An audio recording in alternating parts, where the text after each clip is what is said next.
Landon Brooks walked into the coffee shop for a blind date his coworkers had arranged. The moment he saw the woman by the window, he understood what no one had warned him about. She was deaf. Worse, through the glass behind her, he spotted 3 coworkers waiting outside ready to watch him squirm. But Landon did not freeze. He pulled out the chair, sat down, and signed a greeting with steady hands. Her stunned smile lit up the room. The faces outside went pale, and that was only the beginning. The rain in Seattle had a way of softening the city without ever cleaning it. By the time Landon Brooks reached the corner of Pike and 2nd on a gray Thursday afternoon, his coat was damp at the shoulders, and his patience was already thin. He had agreed to the coffee meeting 3 days earlier, partly because Rachel Moore had cornered him in the break room with that bright, rehearsed enthusiasm she used on everyone, and partly because saying no had become exhausting in a way that saying yes no longer was. He was 35, lean in the way men become when they forget to eat properly, with the kind of quiet posture that people often mistook for arrogance. At the software firm where he worked, his desk sat in the corner near the window, and most days he kept his headphones on whether music was playing or not. People had learned over the years to walk past him without trying. That suited him. Conversations took something out of him that he did not know how to replace, and after everything that had happened in the last few years, he had decided it was easier to spend the surplus on code than on people. Rachel had described Olivia Bennett as a freelance graphic designer who had just moved to Seattle from Portland. New in town, she had said, smiling too widely. "Sweet girl. You will love her." Landon had nodded the way he always nodded, neither agreeing nor refusing, and Rachel had taken it as a yes because she always did. He had not thought much about it since. A coffee was a coffee. He would sit, he would be polite for 40 minutes, and he would go home to the silence he preferred. The coffee shop on Pike Street was the kind of place Rachel would choose.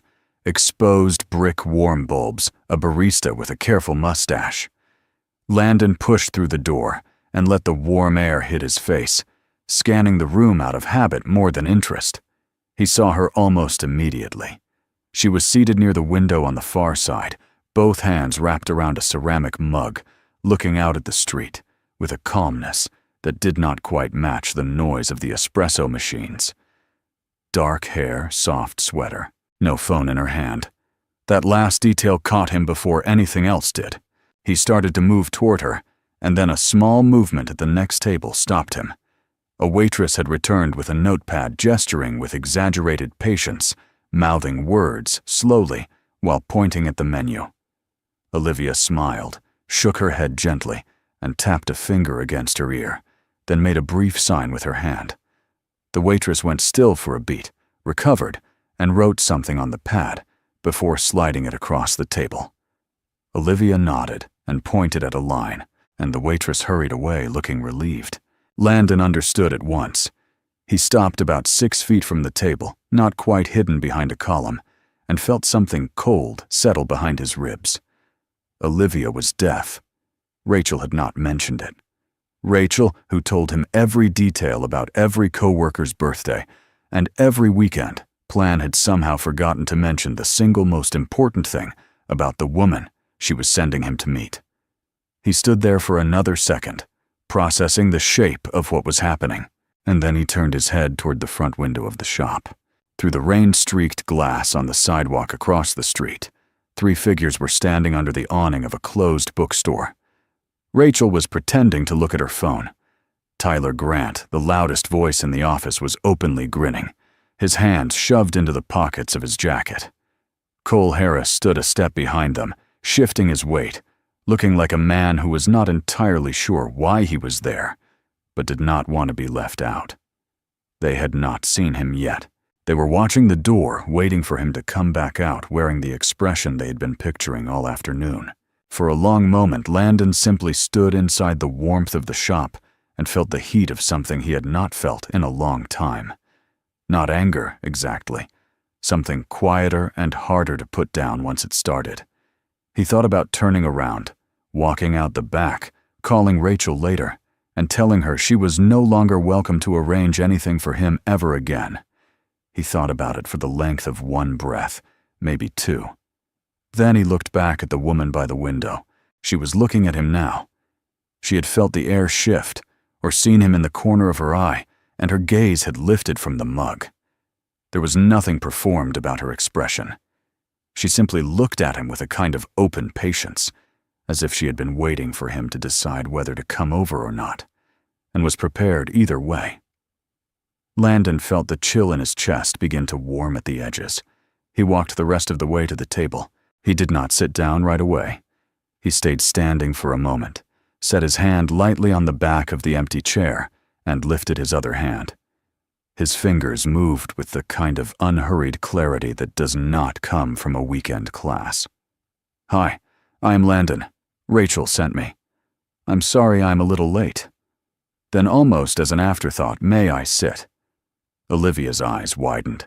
Whatever she had been bracing for, this wasn't it.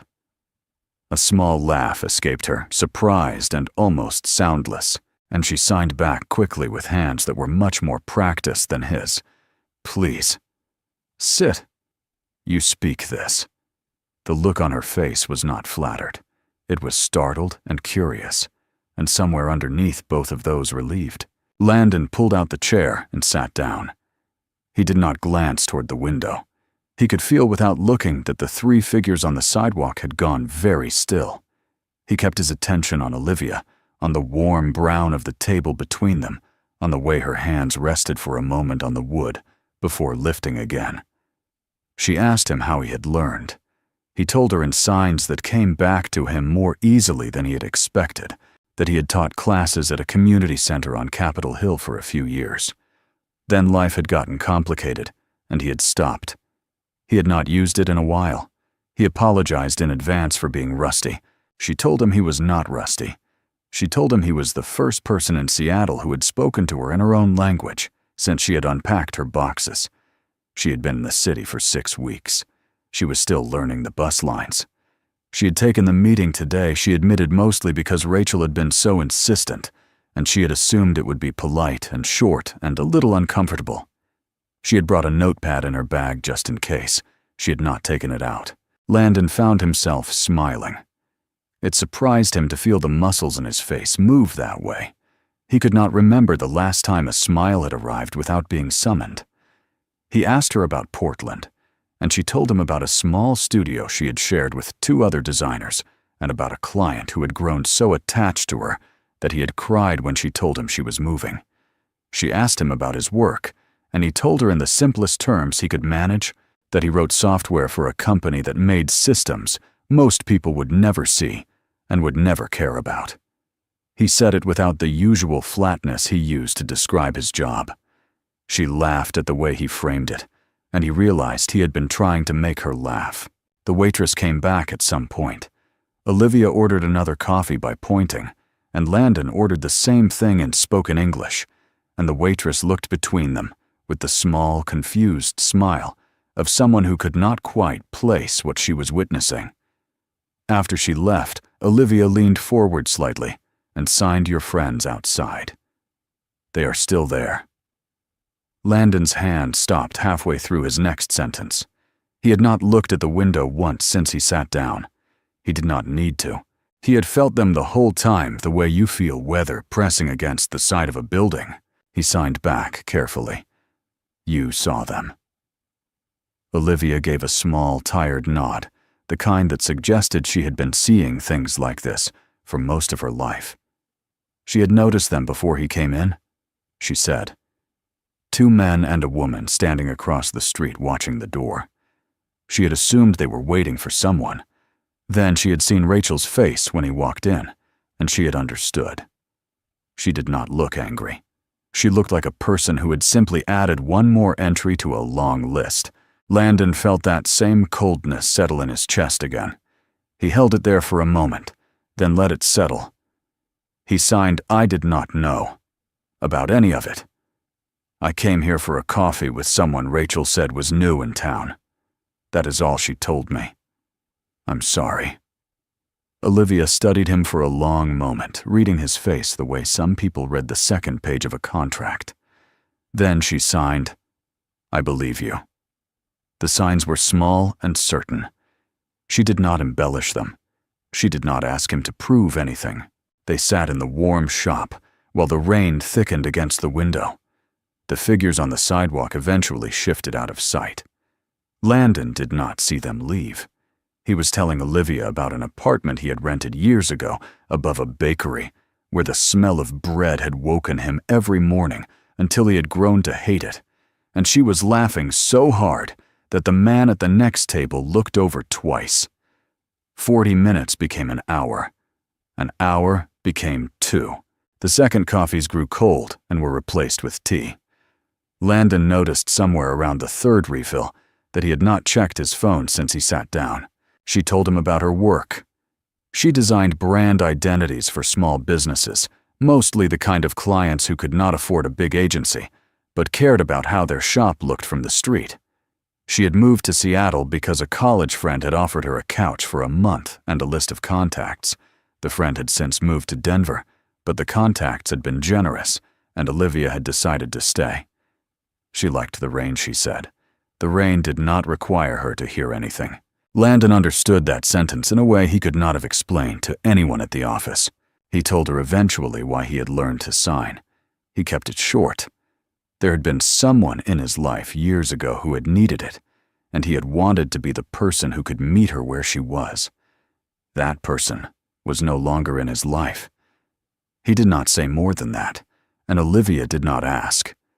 She only nodded and signed, "Thank you for telling me." He felt the words land somewhere behind his sternum, in a place he had stopped checking on. By the time they left the shop, the streetlights had come on.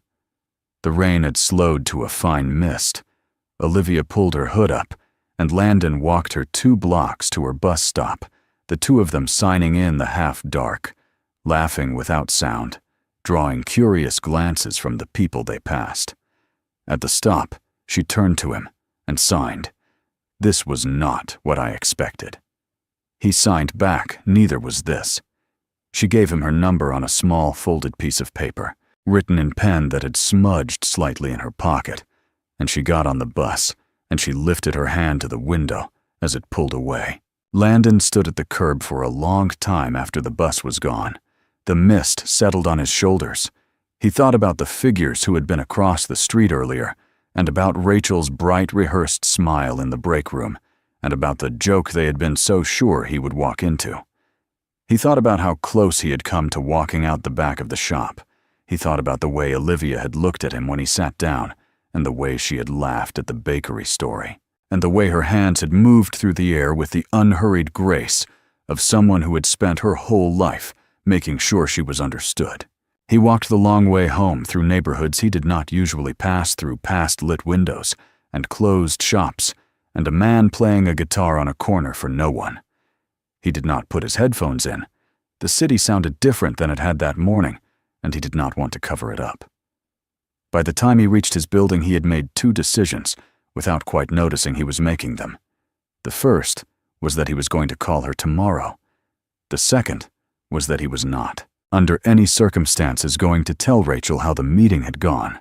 In his apartment, he hung his damp coat on the hook by the door and stood at the window for a while, looking out at the lights of the city. He thought about the years behind him, the quiet years, the ones he had built like a small, careful wall between himself and everyone else. He had told himself those years had been a kind of peace. Standing at the window now with the small folded paper in his pocket, and the memory of her laugh still fresh, he understood for the first time that the wall had never been peace. It had only been waiting. He took out his phone and sat on the edge of his couch and read the number on the paper 3 times before he saved it. He did not call her that night. He sent a single message instead, a short one, just to say that he had gotten home safely, and that he hoped she had too. She wrote back within a minute. The reply was brief. It said, "Safe. Glad. Tomorrow." 3 words. No punctuation she did not need. He read them more times than he would later admit, and then he set the phone down on the coffee table and sat in the lamplight for a long time, listening to a quiet that did not feel as empty as it had that morning. Somewhere across the city, Rachel was almost certainly typing something into a group chat with Tyler and Cole, trying to figure out what had happened in the shop. They would be confused. They would assume he had bailed out the back. They would ask him on Monday, with their careful smiles, how the date had gone, and they would be waiting for him to look uncomfortable. He could already picture the expressions they would wear. He could already picture his own. He turned off the lamp and went to bed. For the first time in longer than he could remember, he fell asleep without putting on a podcast to fill the silence. The silence tonight was not the kind he had to escape from. It was the kind he could rest inside.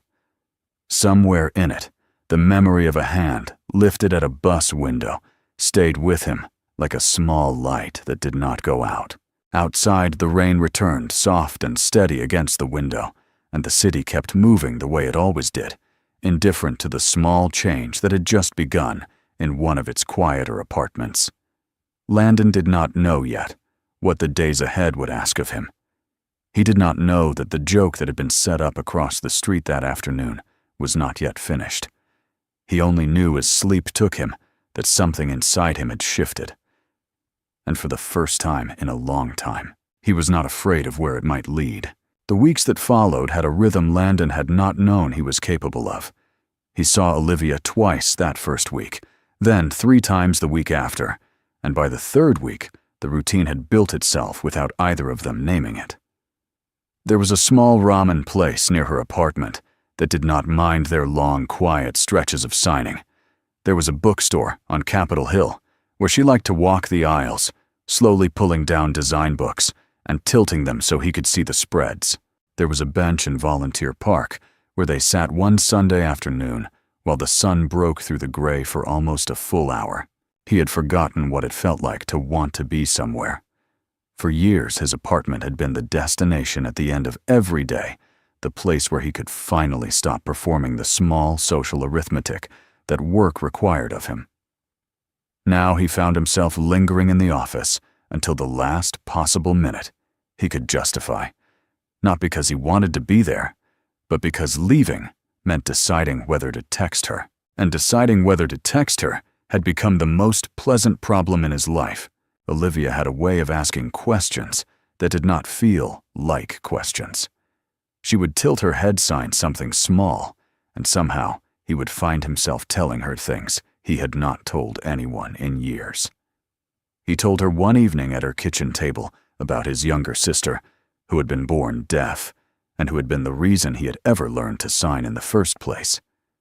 He told her how she had died 4 years earlier, and how he had stopped teaching the community classes after that, because every Saturday morning had become unbearable. He told her these things in small pieces, never all at once, and she received each piece the way a person receives something fragile that has been handed to them on purpose.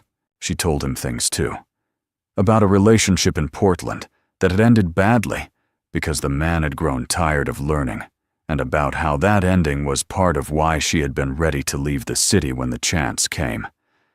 About the way her own family had treated her deafness as a logistical problem to be managed rather than a part of who she was. About the strange freedom of arriving in a new city where no one had any expectations of her yet. She told him these things across small tables and on long walks, and Landon listened in the only language that mattered, and slowly something in him that had been frozen for a long time began to thaw at the edges. The office was the part of his life he did not bring her into. He had not answered Rachel's questions on the Monday. After that first coffee beyond a flat, it was fine, and Rachel had taken his flatness as confirmation of whatever story she had already decided to tell. Tyler had laughed about it openly at the stand-up meeting, making a comment about Landon's commitment to keeping his personal life personal, and Cole had laughed along the way Cole always did, half a beat late and louder than necessary. Landon had let it pass. He did not want any of them anywhere near the thing he was building on the other side of his evenings. But offices are porous in the way small towns are porous. By the end of the 3rd week, Rachel had spotted him through the window of a coffee shop on a Saturday, walking past with Olivia, and by Monday morning, the break room knew. The fact that he had been seeing the deaf woman from the joke became almost overnight the most interesting piece of information available to anyone with a coffee mug and 10 minutes to spare.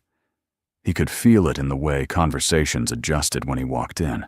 He could feel it in the way certain people who had never spoken to him before suddenly had questions about his weekend. The questions were never quite hostile. That was the part he learned to hate the most.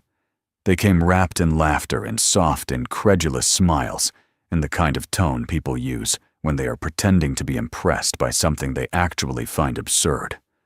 Tyler started calling her your project, never by name, always with the same small grin. Cole asked in front of half the engineering floor one afternoon whether Landon had to write everything down for her at restaurants. Rachel, to her credit, looked uncomfortable during these exchanges, but she did not stop them. She laughed when laughter was expected and changed the subject when the subject became inconvenient. Landon began to understand slowly that the joke had not ended in the coffee shop that first day. It had only changed shape. The original setup had been about him, about watching him flounder, about the small, cruel pleasure of seeing a closed-off man forced into a situation he could not navigate. But the situation had not gone the way they planned, and so the joke had quietly rerouted. Now it was about her, about the curiosity of the woman who could not hear, about what kind of dates two people like that could possibly have, about what he was getting out of it and what she was, and whether either of them understood what they were doing. He kept it from her for as long as he could.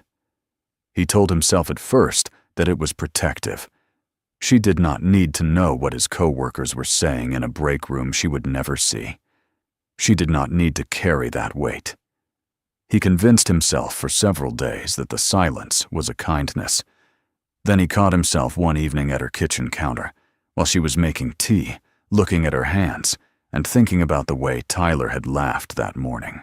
And he understood that the silence was not a kindness. It was a small, ongoing betrayal dressed up as one.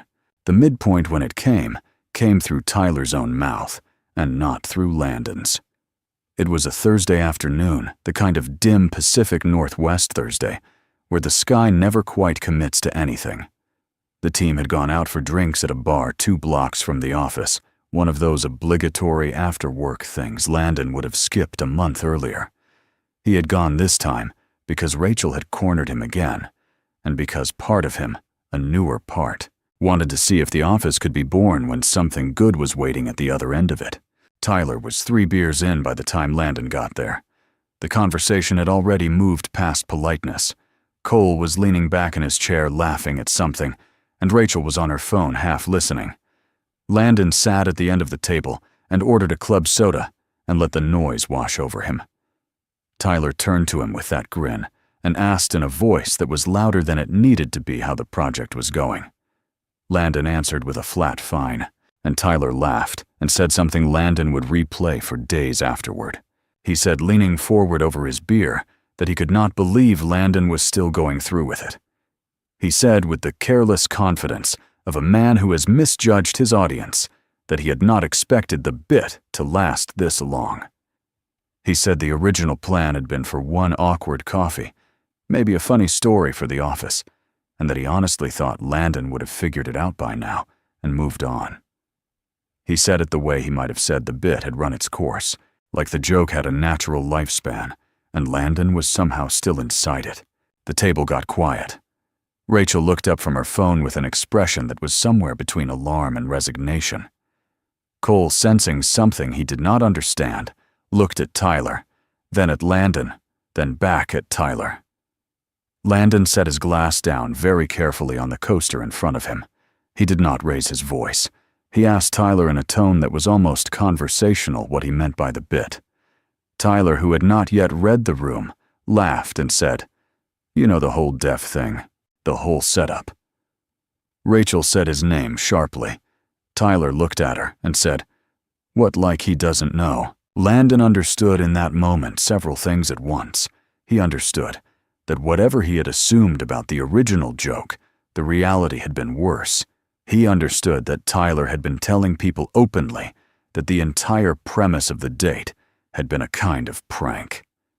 He understood that Cole had known. He understood that Rachel, who had set the meeting up in the first place, had known what she was doing when she withheld the detail about Olivia's deafness. And he understood, with a cold clarity that surprised him, that Olivia herself had no idea. He had assumed in the back of his mind that she suspected. She had seen them across the street that first day. She had noticed Rachel's face. He had told himself that her quiet acceptance meant she had understood the shape of it without needing to be told. But understanding that you have been looked at unkindly is not the same as understanding that you have been used as the punchline.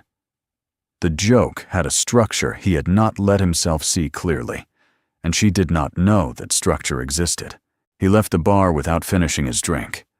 He walked the 2 blocks back to the parking garage in the rain, and he sat in the driver's seat of his car for a long time before he started the engine. He did not call her that night. He could not. He needed to know what he was going to do before he saw her face again. He drove home, and he sat at his kitchen table in the dark, and he turned the situation over in his head, the way a man turns over a problem that has no clean solution. By morning, he had decided one thing. The joke ended. He did not yet know what to do about telling Olivia, and he would carry that question for longer than he wanted to admit, but the office part of it was going to stop. He went in early on Friday and waited at his desk until Rachel arrived. When she sat down, he walked over and asked her quietly if they could talk in the small conference room at the end of the hall. She followed him without speaking. She already knew what it was about. In the conference room with the door closed, he did not yell. He had thought about yelling on the drive in and decided it would not accomplish anything. Instead, he told her in a flat, steady voice that he knew about the original setup. He told her that he had not realized until last night the full extent of what she and Tyler and Cole had thought they were doing. He told her that he did not particularly care what they had wanted to do to him. He told her that he did care very much what they had decided to do to Olivia. He asked her if she understood the difference. Rachel sat in the conference room chair with her hands folded in her lap and her eyes on the table. She said eventually that she had not thought about it that way. She said it had started as a joke about him, about how cold he was, about how he never came to anything. She said that when Tyler had suggested setting him up with someone he could not talk to, it had seemed funny in the abstract. She said she had not really thought about Olivia as a person when she made the introduction. She said it the way people say things they have known for a while, but have only just admitted out loud. Landon let her finish. Then he told her in the same flat, steady voice that he was not going to make a scene about it at work. He was not going to go to HR. He was not going to send an email. He was going to do something simpler. He was going to make it clear in every interaction from now on that any comment about Olivia, any reference to the joke, any small, clever line at her expense would be met by him directly and without softness. He was not asking Rachel to fix the office for him. He was telling her what he was about to do so that she would not be surprised when she saw it. He did it the same afternoon. Cole made a comment in the break room about whether Landon had been practicing his hand exercises the way he had a dozen times in the past month, and Landon set down his coffee cup and asked him quietly in front of 3 other people whether he understood that Olivia was a person and not a punchline. Cole, who had expected the usual silence, did not know what to do with his face. He mumbled something and walked out. The 3 other people in the break room watched Cole go, and then looked at Landon with expressions he could not quite read. The office shifted. Not all at once. Tyler made one more joke 2 days later, and Landon walked across the floor to his desk and stood next to it and said in a voice that carried that the bit was over. Tyler tried to laugh it off. Landon did not laugh with him. The people at the surrounding desks stopped typing. Tyler eventually looked back at his screen, and the conversation ended. After that, the comments thinned out. Some people stopped meeting his eyes. Rachel began to keep her distance, not in a hostile way, but in the way of someone who had been asked to consider something uncomfortable and had not finished considering it. The harder part was at home. He still had not told Olivia. He saw her 3 times that week, and each time he felt the unspoken thing sitting between them like a small piece of furniture neither of them wanted to move. She noticed something was off. She asked him once, signing carefully, whether he was all right. He told her he was tired. He told her work was strange right now. He told her something close to the truth without ever quite touching it. She accepted what he said the way she always did, with that patient, open look. And the fact that she accepted it made him feel worse. He began to be afraid. The fear was the kind that arrives slowly and dresses itself up as common sense.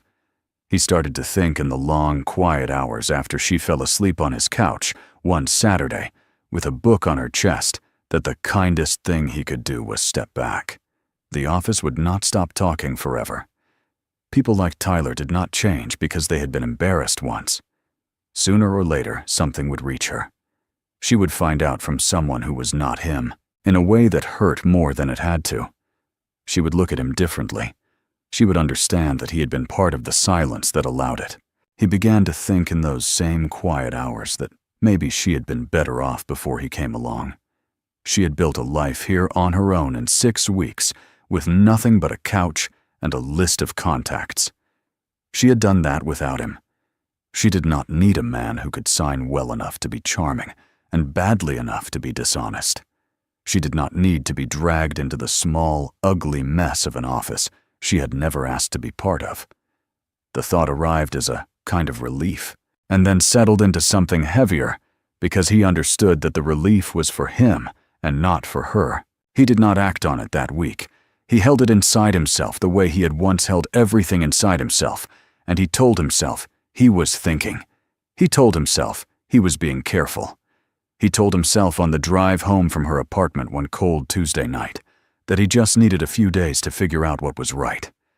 He did not know yet that giving himself those few days would be the closest he came to losing her for good.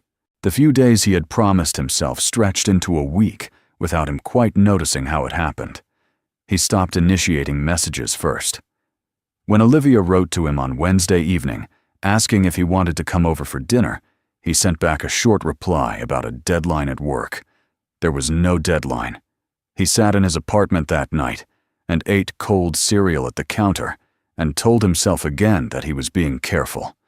He told himself that the silence was a kind of breathing room.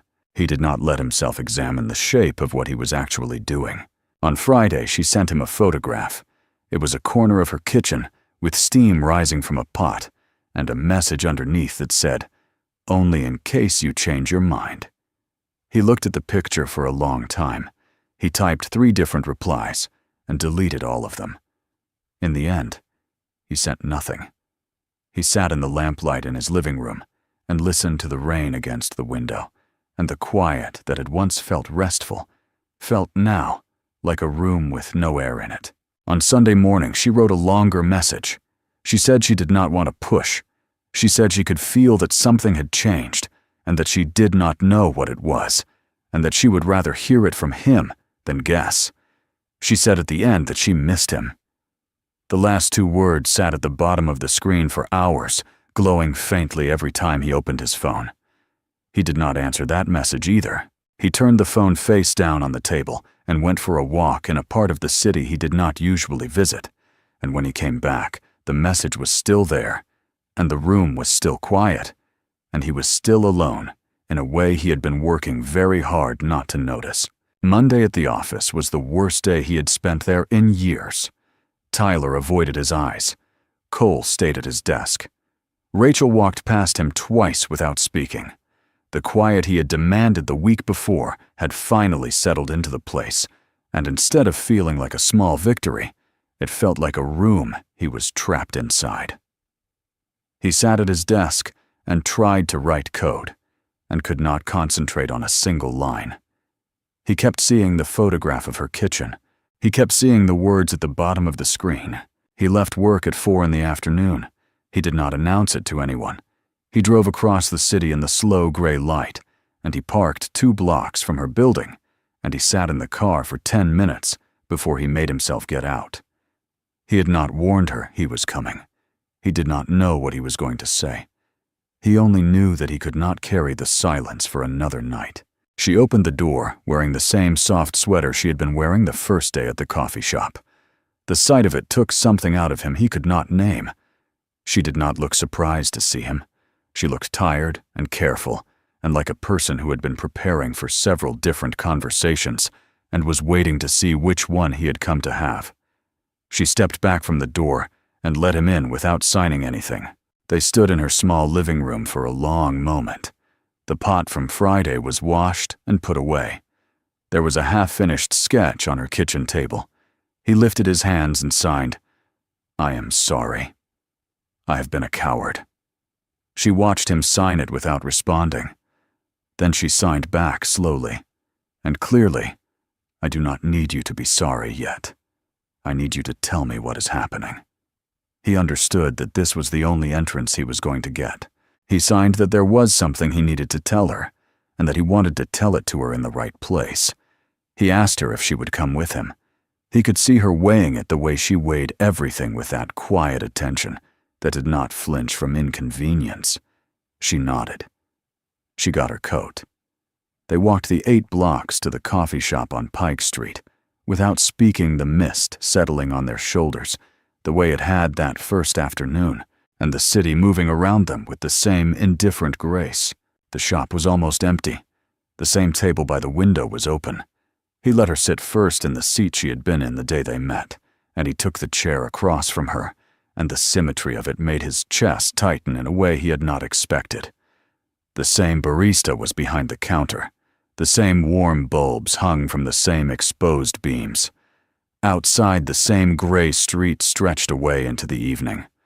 Only the people at the table were different now, and even that was not entirely true.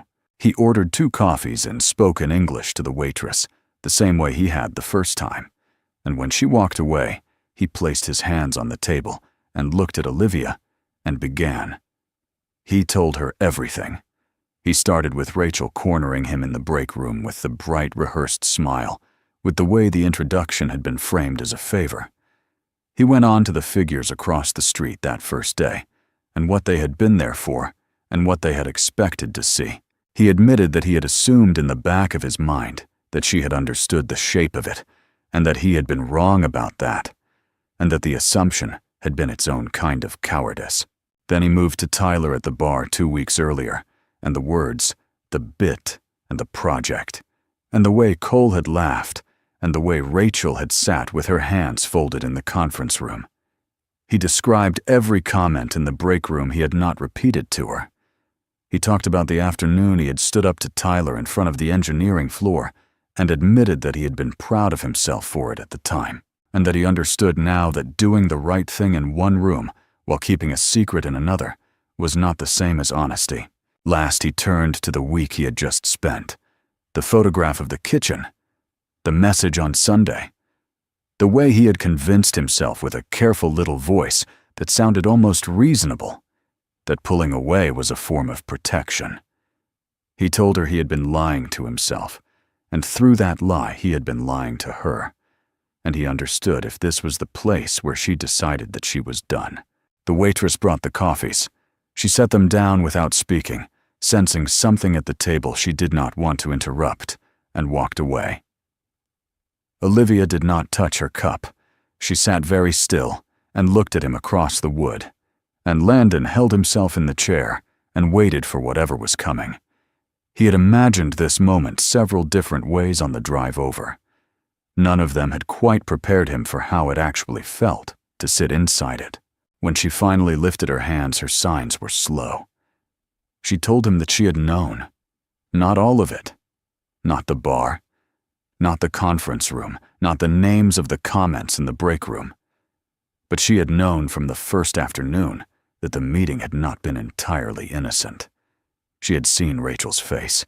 She had seen the figures across the street. She had felt the shape of it in the way Rachel had introduced them by message, with that bright tone that did not quite match the situation. She had decided sitting at the window that day that she would see what kind of person walked through the door before she decided what to do about any of it. She told him that the person who had walked through the door had surprised her. He had not been the person the setup was designed to produce.